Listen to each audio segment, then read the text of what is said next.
Hello and welcome back. Let's finish up looking at this last example.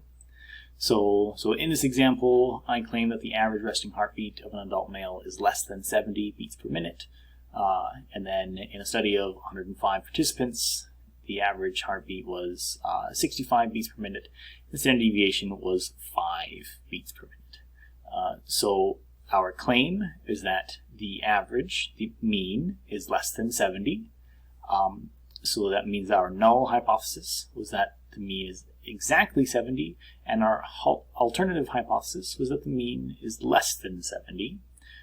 We chose a significance level of 0.05, and our test statistic is t, because we were looking at the mean, and we don't know what the population standard deviation is. We only know what the standard deviation is from the sample itself. So we can't use a normal distribution, so we have to use the t distribution. And our t statistic is negative 10.25. So with the t distribution, which looks roughly normal, but it's going to be a little bit smaller and flatter, we are out here. So our t value is going to be out here, and our null hypothesis, our alternative hypothesis is looking at values that are less than 70. So we are in fact looking at a left tail. So let's figure out what is the area of this region over here. So if we come back to StatCrunch and we go to stats,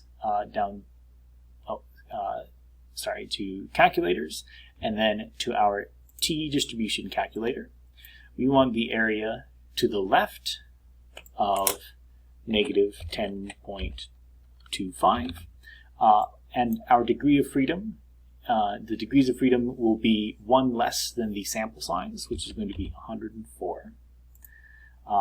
And we get 9 times 10 to the negative 18th.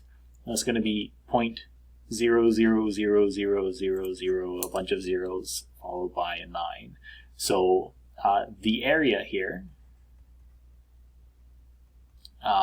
is going to be approximately 0, but just a little bit above. So I'm just going to write it as this. And since, also this is called the p-value. And since our p-value is less than alpha,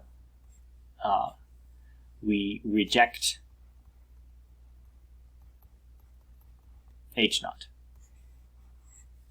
And this is essentially all of the math that we'll have to do, all of the hardcore stats. The last thing to do is to just summarize what this means in terms of our question.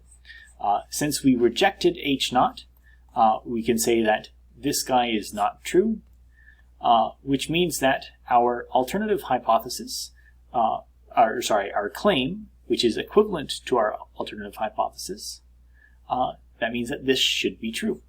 So we can write, there is sufficient evidence